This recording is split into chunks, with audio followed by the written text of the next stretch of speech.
Halo, Assalamualaikum warahmatullahi wabarakatuh. Kembali lagi dalam kelas Sejarah Indonesia kelas 12. Hari ini kita akan belajar tentang ancaman disintegrasi bangsa, melanjutkan materi yang kemarin. Jika kemarin kita sudah mempelajari tentang G30 SPKI, maka hari ini kita akan belajar tentang Darul Islam Tentara Islam Indonesia atau biasa kita kenal dengan DITI. Tujuan pembelajarannya setelah kalian memahami pemberontakan PKI baik di Madiun maupun di Jakarta, pada kegiatan belajar ini kalian diharapkan akan mampu menganalisis upaya pemerintah dalam mengatasi disintegrasi bangsa yang disebabkan adanya pemberontakan DITII dengan cara yang kritis dan kreatif, serta mampu merekonstruksinya dalam bentuk laporan tertulis bersama kelompok belajar kalian. Nah, itu pembelajaran kita pada pagi hari ini. Peta konsepnya, jadi yang kita akan bahas pada hari ini tentang DITII, Darul Islam atau Tentara Islam Indonesia. Yang pertama nanti kita akan belajar tentang DITII Jawa Barat, kemudian Jawa Tengah, Kalimantan Selatan, Aceh, dan Sulawesi Selatan. Oke, langsung saja yang pertama DITII.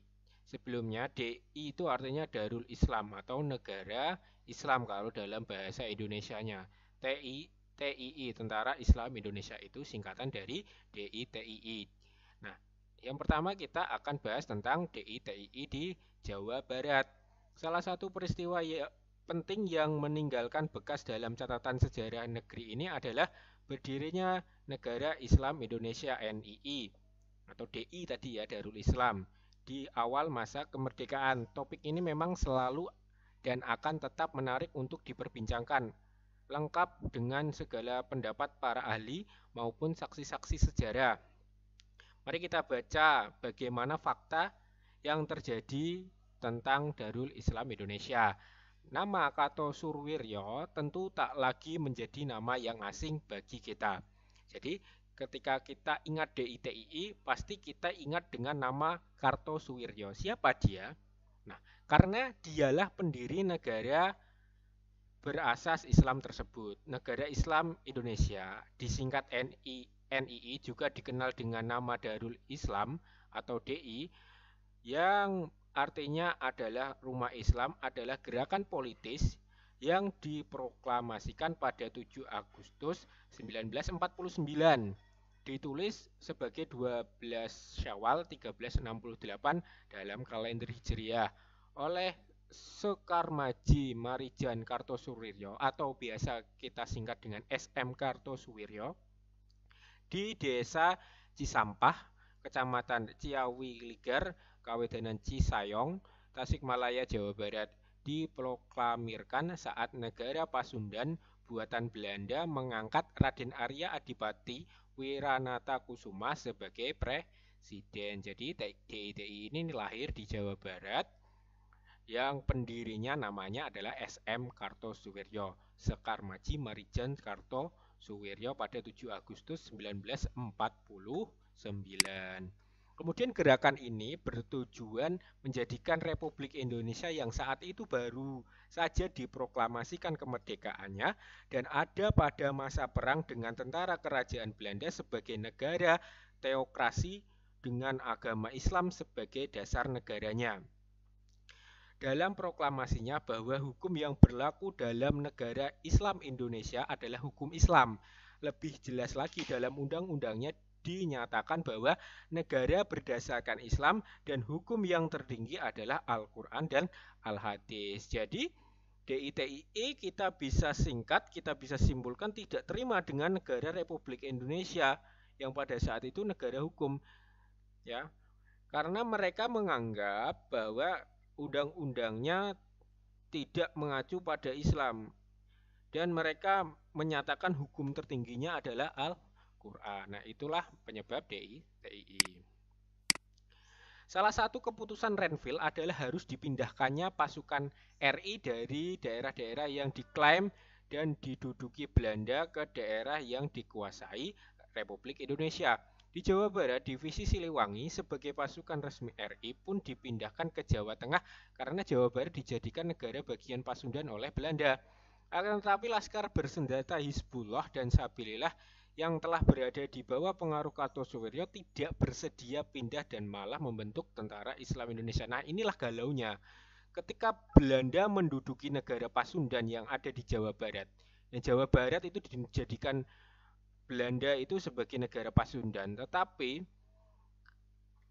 yang ini menjadikan galaunya ini, tentara TNI pada saat itu dipindah dari Jawa Barat ke Jawa Tengah karena Jawa Barat ini sudah dijadikan negara Pasundan, tetapi yang memberontak hanyalah Kartosoewirjo, NTI tadi. Nah, vakumnya kosongnya kekuasaan RI di Jawa Barat segera dimanfaatkan Kartosoewirjo meski awalnya ia memimpin perjuangan melawan Belanda dalam rangka menunjang perjuangan RI. Namun akhirnya perjuangan tersebut beralih menjadi perjuangan untuk merealisasikan cita-citanya.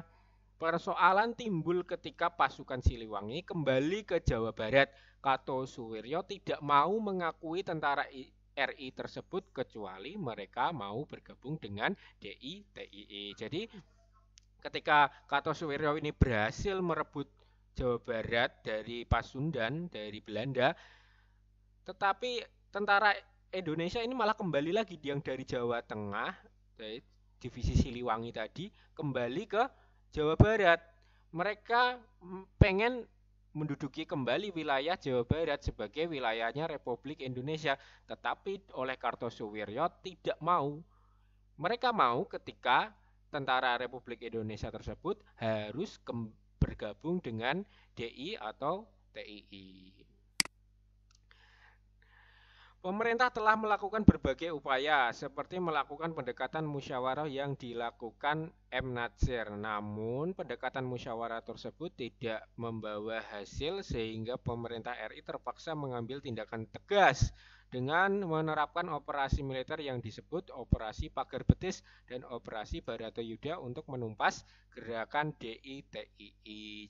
Jadi itulah yang dilaksanakan pemerintah untuk mengusir DI dengan menggunakan operasi Baratayuda setelah tadi musyawarah atau perundingan-perundingan ini tidak berhasil dilaksanakan. Operasi Pagar Betis dilakukan dengan melibatkan rakyat untuk mengepung tempat persembunyian gerombolan DITII. Di sisi lain, operasi Baratayuda juga dilaksanakan TNI untuk menyerang basis-basis kekuasaan gerombolan DITII dan dijalankanlah taktik dan strategi baru yang disebut perang wilayah. Pada tanggal 1 April 1962, pasukan Siliwangi bersama rakyat melakukan operasi Pagar Betis, mengepung pasukan DITII dengan mengepung dari seluruh penjuru. Dan operasi Baratayuda, operasi penumpasan gerakan DITII Kartosoewirjo. Pada tanggal 4 Juni 1962, SM Kartosoewirjo beserta para pengikutnya berhasil ditangkap oleh pasukan Siliwangi di Gunung Geber, Majalaya, Jawa Barat.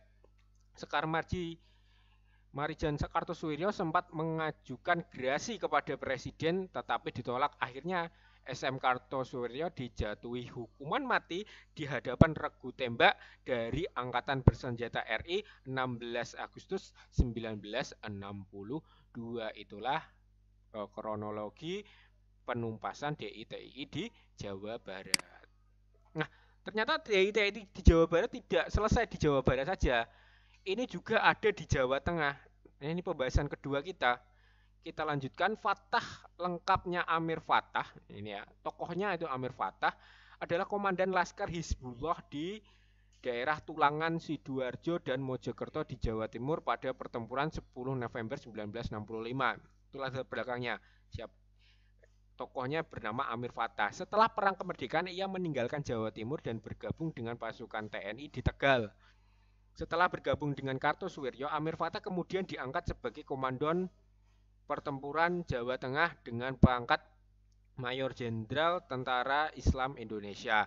Untuk menghancurkan gerakan ini, Januari 1950 dibentuk Komando Gerakan Banteng Negara atau biasa kita sebut dengan GBN. di bawah Letkol Sarbini.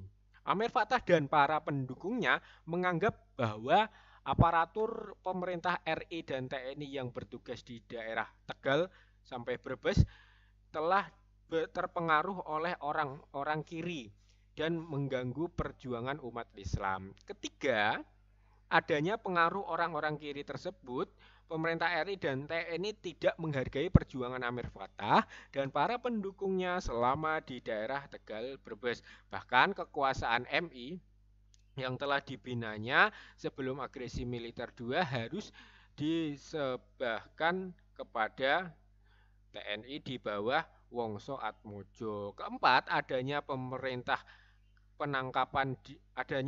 penangkapan dirinya oleh mayor untuk mencegah DITII Amir Fattah agar tidak meluas daerah-daerah di Jawa Tengah, maka diperlukan perhatian khusus. Kemudian Panglima Divisi 3 Kolonel Gatot Subroto mengeluarkan siasat yang bertujuan memisahkan DITII Amir Fattah dengan DITII Kartosuwiryo, menghancurkan sama sekali kekuatan bersenjatanya dan membersihkan sel-sel DITI yang dipimpinnya.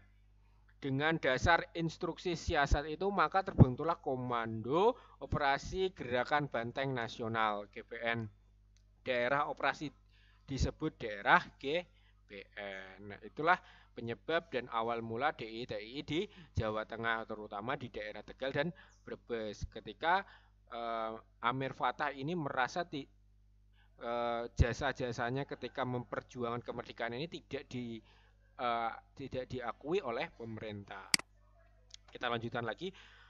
Pimpinan operasi GBN yang pertama Letkol Sarbini, kemudian diganti oleh Letkol M. Bahrun dan terakhir Letkol Ahmad Yani. Dalam kepemimpinan Letkol Ahmad Yani untuk menumpas DITI di Jawa Tengah dan gerakan ke timur dari DI Kartosuwiryo yang gerakannya meningkat dengan melakukan teror terhadap rakyat, maka dibentuk pasukannya yang disebut Banteng Riders. Kemudian diadakan perubahan gerakan banteng dari defensif menjadi ofensif. Gerakan menyerang musuh dilanjutkan dengan fase pembersihan, dengan demikian tidak memberi kesempatan kepada musuh untuk menetap dan konsolidasi di suatu tempat. Operasi tersebut telah berhasil membendung dan menghancurkan ekspansi DI ke timur, sehingga rakyat di Jawa Tengah terhindar dari bahaya kekacauan dan gangguan keamanan dari DI. Nah, itulah bangsa kita pada awal kemerdekaan. Gangguan itu tidak hanya dari luar, tapi juga ada dari dalam diri bangsa itu sendiri. Namanya desintegrasi bangsa ya, yang harus ditumpas, karena kalau tidak ditumpas ini akan memecahkan bangsa. Nah, kita kemudian beralih ke Kalimantan Selatan, DITI di Kalimantan Selatan. Timbulnya pemberontakan DITI di Kalimantan Selatan ini sesungguhnya bisa ditelusuri hingga tahun 1948 saat Angkatan Laut Republik Indonesia ALRI Divisi 4 sebagai pasukan utama Indonesia dalam menghadapi Belanda di Kalimantan Selatan telah tumbuh menjadi tentara yang kuat dan berpengaruh di wilayah tersebut.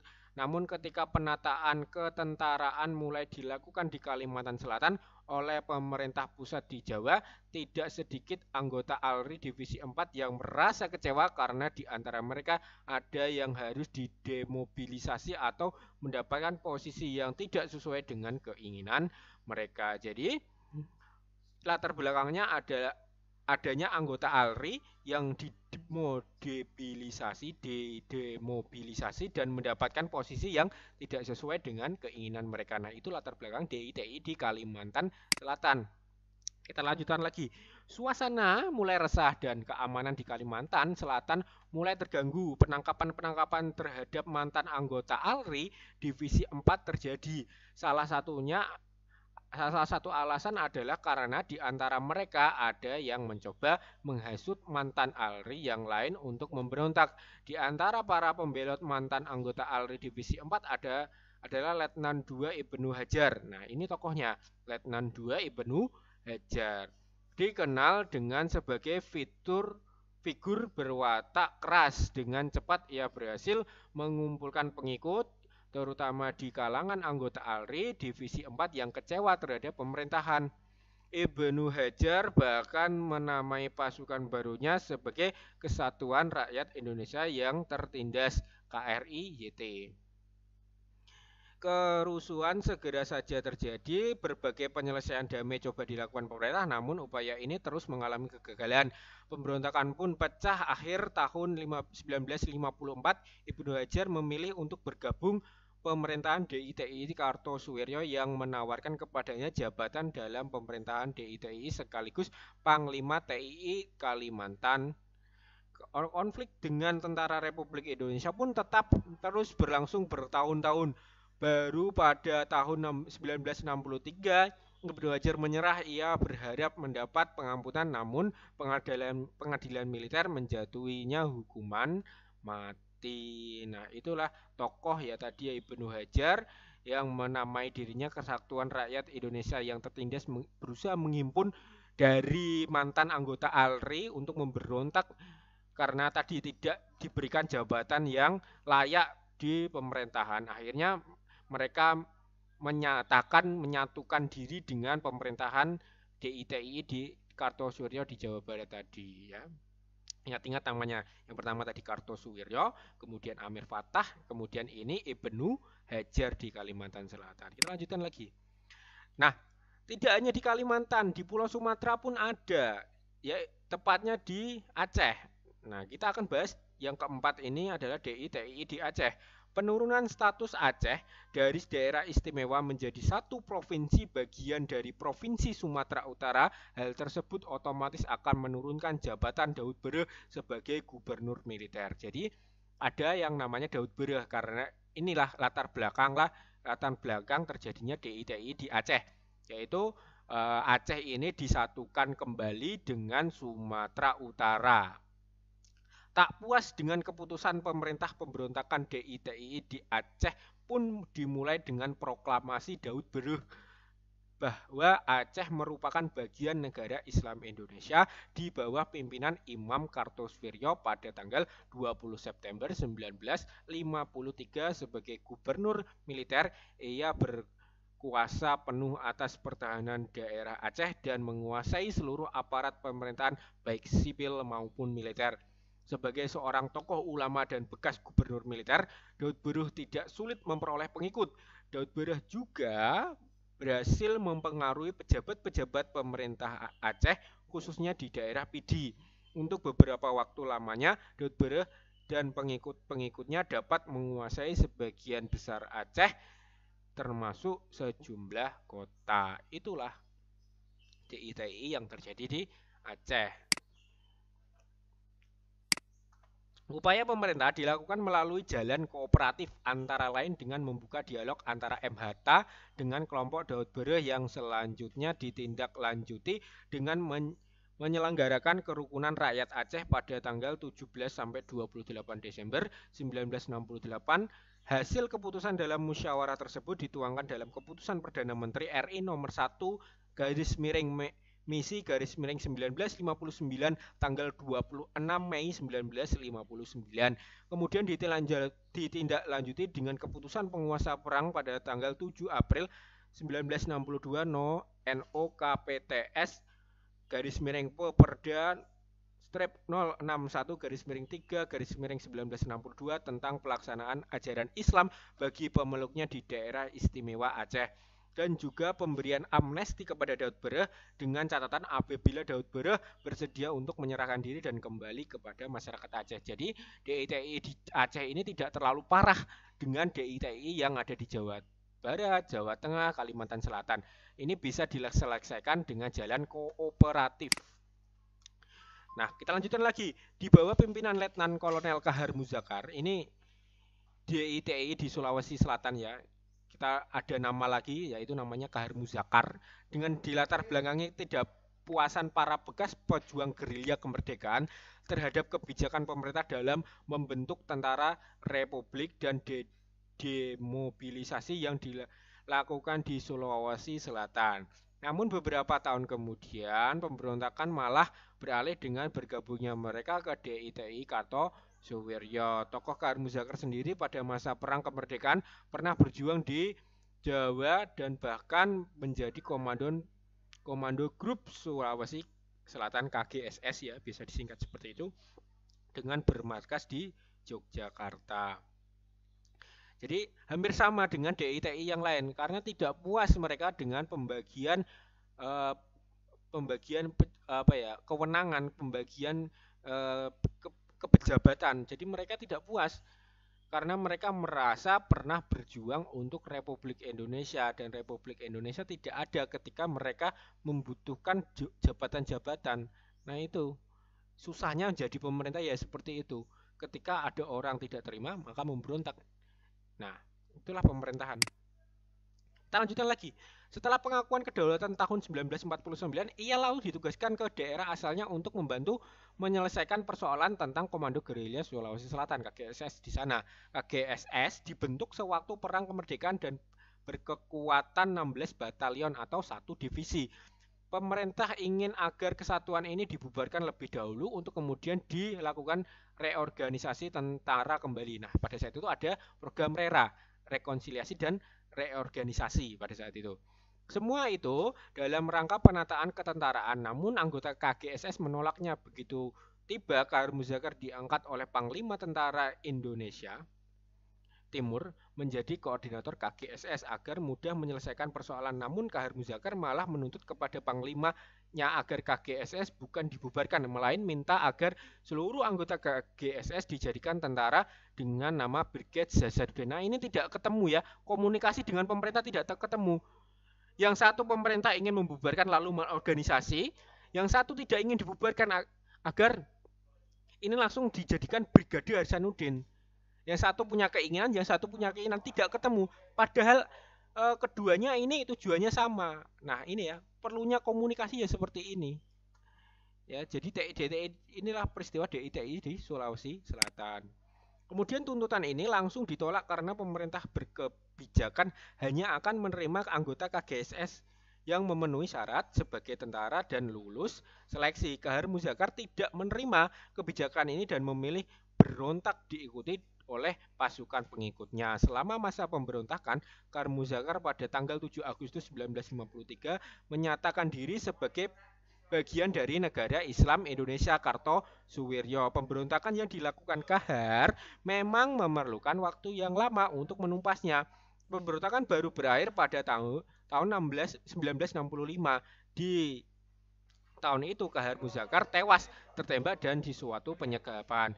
Pemberontakan yang terkait dengan DITI juga terjadi di Kalimantan Selatan. Nah itu cara menumpas DITI di Sulawesi Selatan karena tadi KGSS ya, mereka tidak mau disatukan kembali dengan tentara yang bentukannya Indonesia sehingga mereka memberontak dan melawan. Tetapi pada perkembangannya Kahar Muzakar ini malah tertembak mati dan akhirnya mereka dapat ditumpas walaupun agak lama, yaitu sekitar tahun 1965 ini baru bisa ditumpas.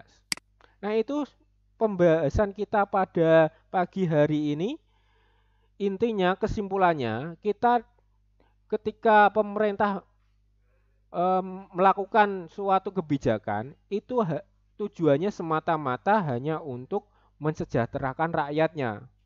Kebijakan itu dibuat untuk mensejahterakan rakyatnya.